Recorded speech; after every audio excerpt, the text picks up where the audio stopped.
Halo teman-teman, gimana kabar lu hari ini? Aman-aman kan?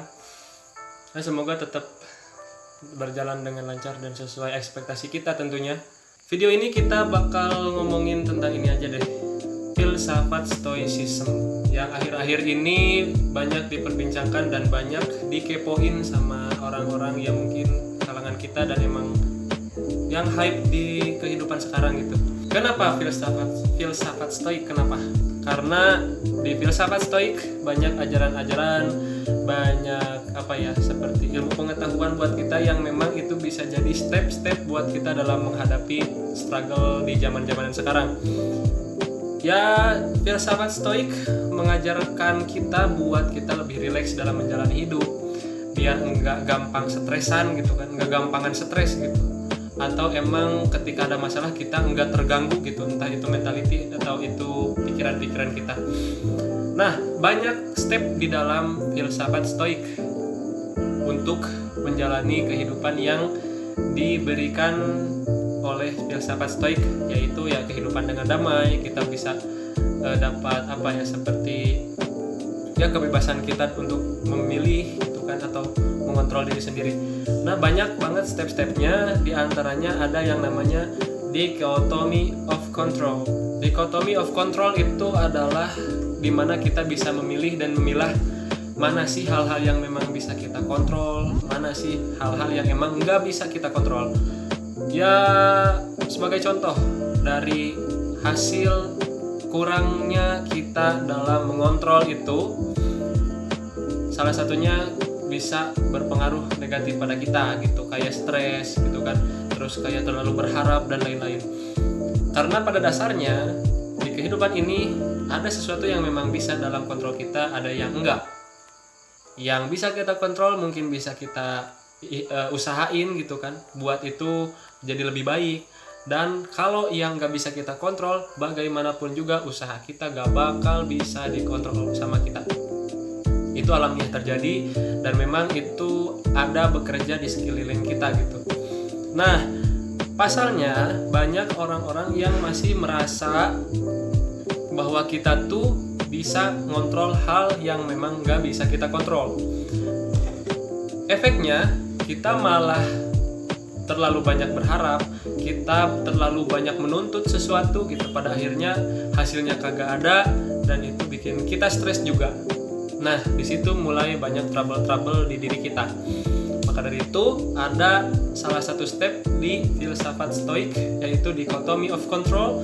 Jadi mengontrol hal-hal yang memang bisa kita kontrol dan melepaskan hal-hal yang memang gak bisa kita kontrol. Contohnya, ada kemacetan, terus macet banget, kita di dalam mobil atau kita di motor, dan ketika macet kita klakson dipencet terus gig sambil marah-marah, sambil stres dan lain sebagainya. Terus kita nyalahin kemacetan. Nah, pada dasarnya kemacetan itu nggak ada di dalam kontrol kita, karena itu alamiah terjadi. Dan apa yang bisa kita kontrol diri sendiri biar kita nggak stres, biar kita tetap calm down gitu kan, tetap dingin, terus memang bisa lebih relax gitu kan. Entah kita bisa sambil dengerin musik yang kita suka di dalam mobil gitu kan, atau kita nyanyi-nyanyi atau apa. Banyak cara-cara yang memang melepaskan stres kita gitu, walaupun dalam kemacetan. Nah, biasanya kan kayak gitu, orang-orang dalam kemacetan tuh stres gitu kan, pengen cepet kelar macetnya, pengen gimana sampai ada yang klakson malah berisik dan malah bikin stres yang orang sekitarnya. Nah, orang-orang yang sudah menjalani filsafat stoik dengan baik, mereka walaupun dalam kemacetan panjang, mereka bakal tetap calm down dan tetap tenang. Kenapa? Karena dia tahu dalam menjalani step yang ini, yaitu dichotomy of control, di mana dia tetap membiarkan hal-hal yang memang di luar kontrol dia tetap berjalan dan mengontrol apa yang bisa dia kontrol di dalam dirinya gitu. Dia mengontrol rasa stresnya itu biar dia redam gitu. Terus dia melakukan hal-hal apa aja, kayak tadi kan bisa nyetel musik, atau kita sambil minum minuman yang kita suka, atau sambil ngobrol-ngobrol sama temen yang kita bawa, atau kalau misalnya sendiri bisa aja kita nyanyi-nyanyi sendiri atau gimana. Ya, walaupun macet tetap berjalan, kita bisa loh nggak stres itu gitu kan. Atau mungkin di contoh lain, kayak pendapat orang dan pemikiran orang nggak bakal bisa kita kontrol kayak gitu. Orang mau ngomen apa juga ke kita, mau ngomong jelek, mau ngomong bagus, itu kan bukan kontrol kita gitu. Apapun yang kita lakukan itu nggak bisa ngontrol orang, nggak bisa ngontrol pemikiran orang, nggak bisa ngontrol pendapat orang.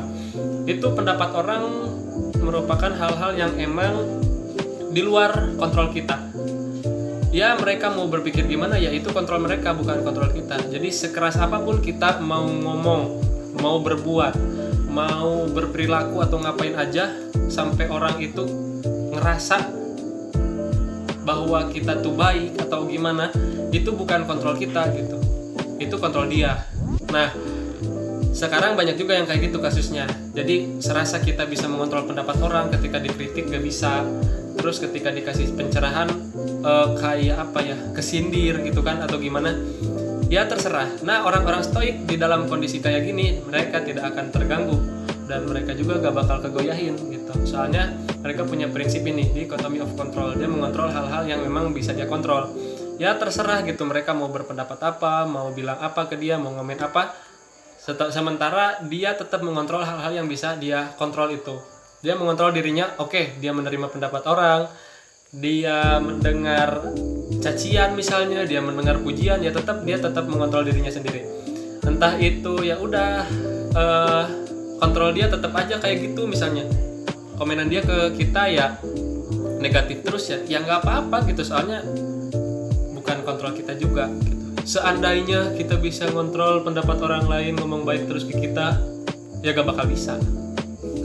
Jadi tenang aja, buat kita yang emang struggle di masalah itu, mungkin satu step ini bisa ngebantu, dichotomy of control dari filsafat stoik. Kalau penasaran mungkin teman-teman boleh lihat di YouTube, banyak di literasi-literasi, di dalam buku-buku juga banyak yang menerangkan hal ini tentang dichotomy of control di filsafat stoik. Ya, makasih waktunya. Semoga lancar-lancar terus. Bye.